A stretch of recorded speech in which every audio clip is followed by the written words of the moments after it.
This is the method I use to start all of my bands. This method works equally well for a plain weave, for pickup, or for tablet weaving like you see here. I already have my warp set up and tensioned and ready to go. I already have my cards in the starting position I need for this particular band, and I've added a couple of popsicle sticks. I use those wide crafting popsicle sticks that you can buy at a craft store, and those just give me a nice solid surface to line up my knots and also something firm to beat against. If I want fringe, sometimes I'll put in extra popsicle sticks to be a placeholder for my fringe. We're going to start by passing the shuttle through the shed, and then we're going to leave a long tail on the end. The length of the tail needs to be about 4 or 5 times the width of your finished band.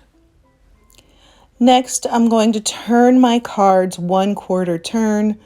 Don't mind my fumbling. I was trying to be sure you could see me turning the cards.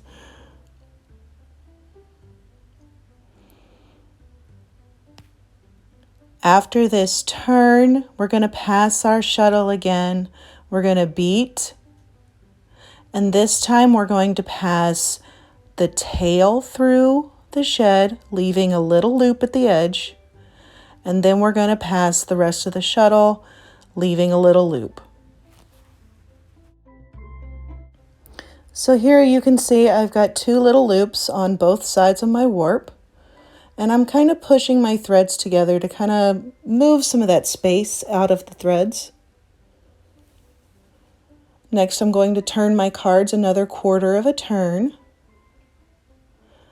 and I'm going to give them a little wiggle to help clear the shed a little bit. And then I'm going to put my shuttle in and beat very firmly. We're going to really whack it here. I'm going to grab both ends of my threads and we're going to pull those loops in. And we're going to really choke down the warp threads until everything is touching and there's no spaces between them anymore. So now I'm going to pass my tail back through my shed again, leaving a loop.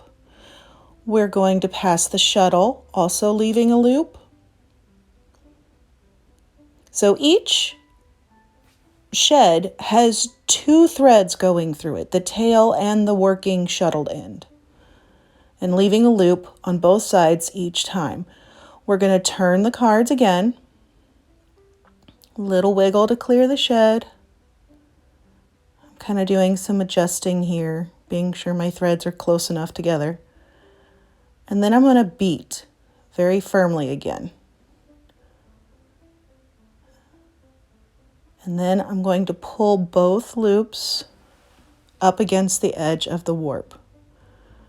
And as I'm doing this, I'm checking my spacing. Now is the time to adjust my spacing if I need to spread it out, if I need to push threads closer together. That's what I'm doing here. Just being sure that my warps are touching without overlapping.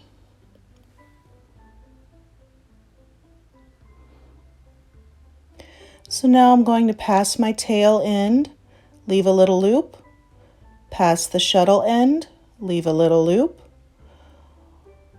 We're going to change shed by doing a 1/4 turn of our cards. Beat. And then pull the loops until they bump the edges. And repeat, passing the tail, passing the shuttle, leaving a loop on both sides, change shed,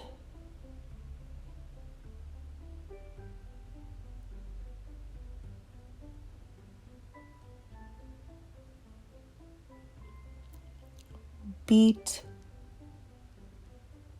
and then pull your loops in until they bump the edges.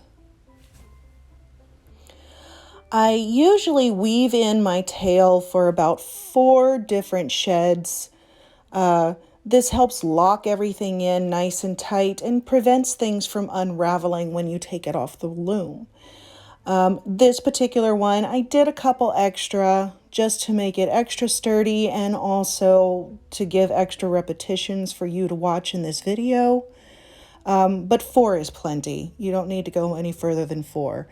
Once you're done weaving your tail, you just snip it off really close to the band, and that's all you need to do. This will hold and not unravel for you. Happy weaving, and I'll see you next time.